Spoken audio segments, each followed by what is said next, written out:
Aujourd'hui, nous allons travailler sur le commentaire à travers le texte d'un auteur russe qui a vécu à la fin du XIXe siècle et au tout début du XXe siècle et qui s'appelle Anton Tchekhov.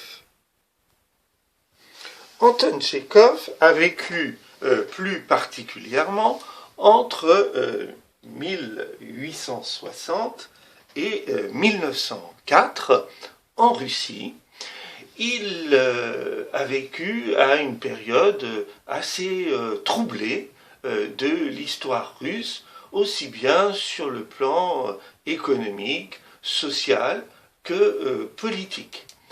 Et il a fait des études de médecine et il s'est employé toute sa vie à soulager les plus misérables de la société russe, mais il a également poursuivi une carrière d'auteur dans deux domaines principaux. Le premier étant celui de la nouvelle, et on peut dire que Tchekhov est aussi célèbre qu'un auteur français tel que Maupassant dans ce domaine, mais son écriture était plus diversifiée que celle de Maupassant, puisqu'il a eu aussi une carrière très importante dans le domaine du théâtre, et encore actuellement, non seulement en Russie, mais aussi en France et dans le monde entier, on continue à jouer un certain nombre de ses pièces. Aujourd'hui, nous allons lire le début d'une de ses nouvelles qui a été publiée en 1883, c'est-à-dire au tout début de sa carrière. Et le début de cette nouvelle porte pour titre « La mort d'un fonctionnaire ». Par un beau soir, un fonctionnaire de deuxième classe, le non moins beau Tcherviakov, était assis comme tous les samedis au second rang des fauteuils d'orchestre. Il regardait avec ses jumelles de théâtre l'opéra comique Les Cloches de Corneville. Il regardait et se sentait au sommet de la félicité. Mais soudain, dans les livres, on trouve souvent ce « mais soudain ». Les auteurs ont raison. La vie est tellement pleine d'inattendus. Mais soudain, son visage se contracta, ses yeux papillonnèrent, sa respiration se fit difficile. Il enleva les jumelles, se pencha et... Atchou ! Il éternua, comme vous pouvez le constater. Éternuer n'est défendu à quiconque, où que ce soit.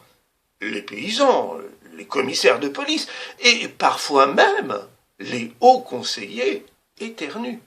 Tout le monde éternue. Tcherviakov, sans le moindre trouble, s'essuya avec son petit mouchoir et, en homme poli, regarda autour de lui pour voir s'il n'avait pas, par son éternuement, causé quelque dérangement. C'est alors qu'il dut se troubler. Il s'aperçut que le petit vieux, assis juste devant lui au premier rang des fauteuils d'orchestre, marmonnait en essuyant avec application de son gant sa tête chauve et son cou. Et ce petit vieux, Tcherviakov le reconnut immédiatement.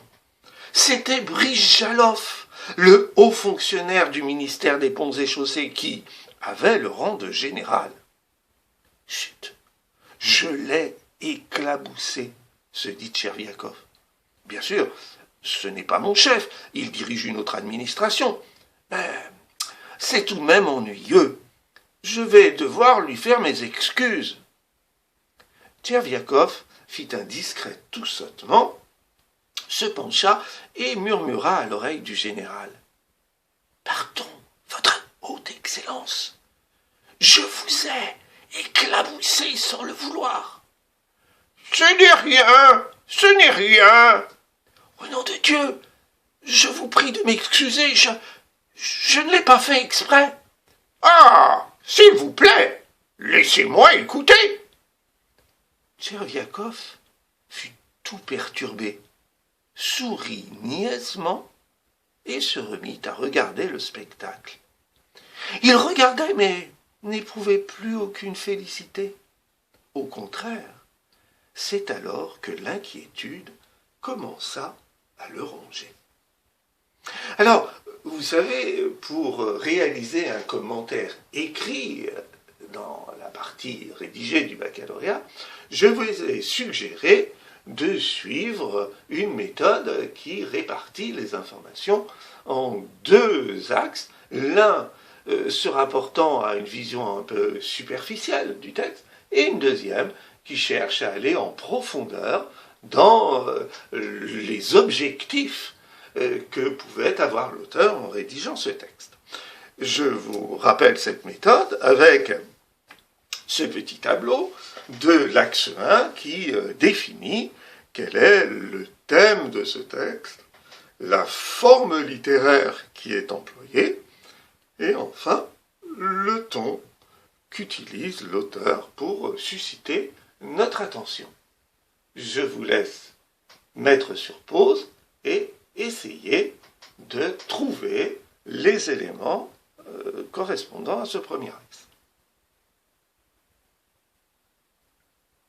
Voilà, vous reprenez maintenant le travail et je vous propose maintenant le deuxième axe qui cherche à trouver donc les objectifs plus profonds de ce texte.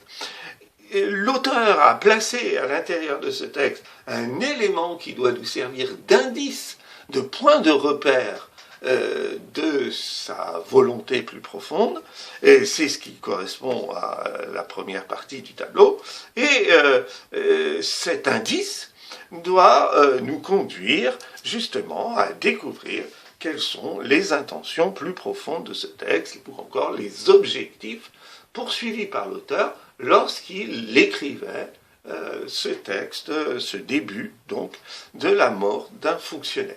Là encore, je vous laisse un petit peu de temps, vous mettez sur pause et vous reprenez lorsque vous avez trouvé ce qui vous semble être une solution.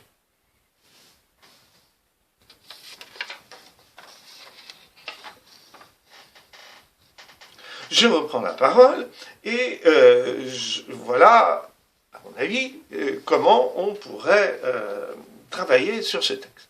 Le premier élément qui peut nous intéresser, évidemment, dans ce texte, c'est de remarquer que les deux personnages qui sont représentés, Tcherviakov, le fonctionnaire de deuxième classe, et Brijalov, celui qui a un rang de général, dans la Russie de l'époque, même des civils pouvaient avoir, des fonctionnaires civils pouvaient avoir un rang de général, eh bien, on s'aperçoit qu'entre les deux personnages, il y a un petit incident, qui est le fait que, par erreur, par malchance, Tcherviakov a éternué sur la tête chauve de ce général.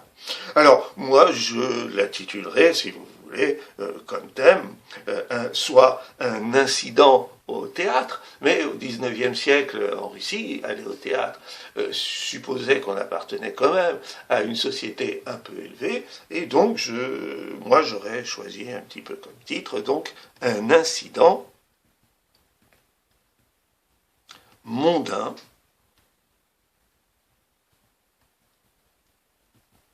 c'est-à-dire un incident qui se déroule dans le grand monde, dans le monde de la bonne société russe de l'époque.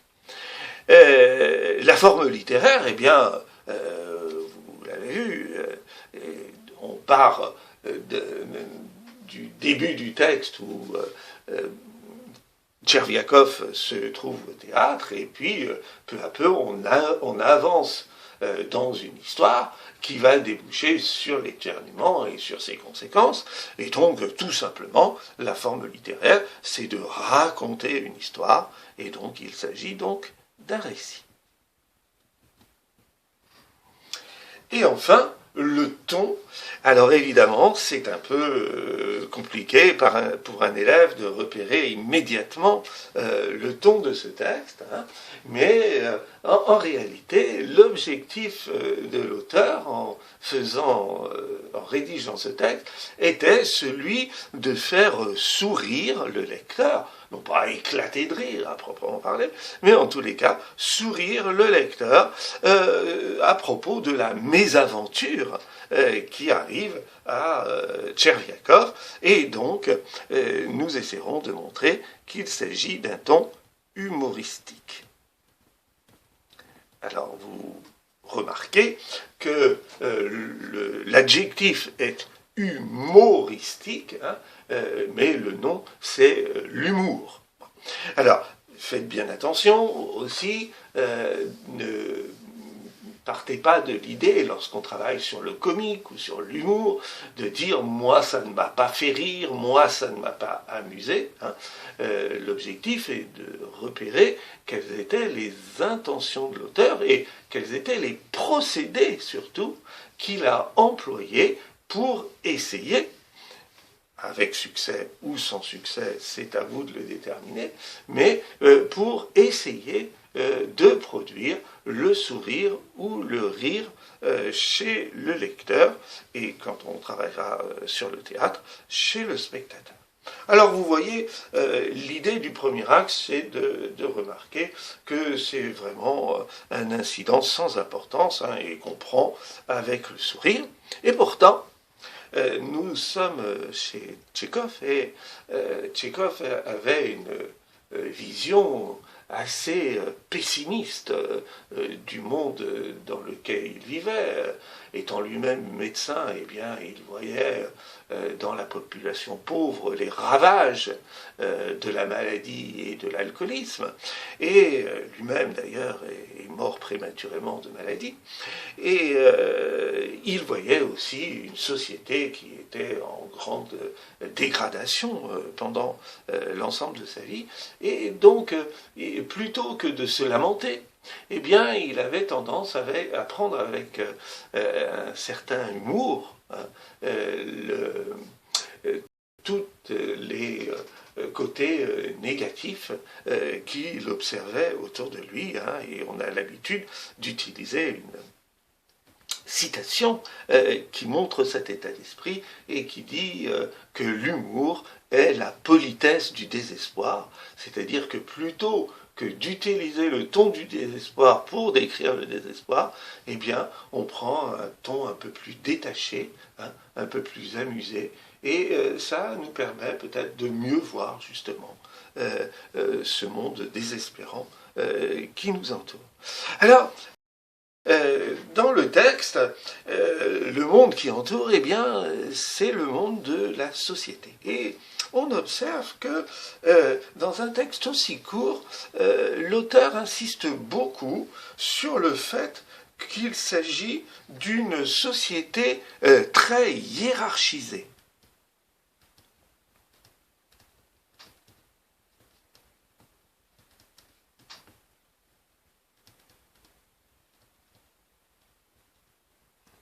C'est-à-dire que le texte insiste beaucoup sur les différents niveaux de pouvoir ou les différents niveaux de position dans la société à laquelle appartiennent les deux personnages, Tcherviakov et Brysjalov.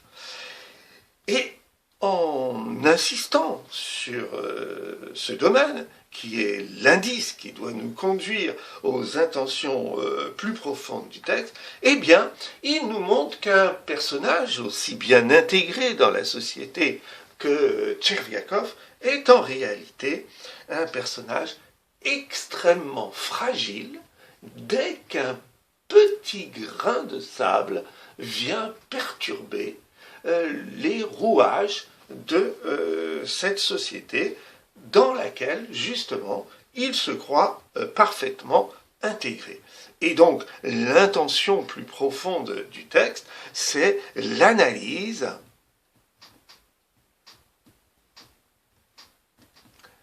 psychologique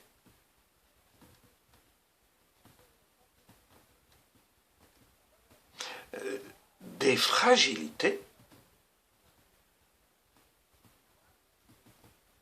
d'un citoyen bien intégré.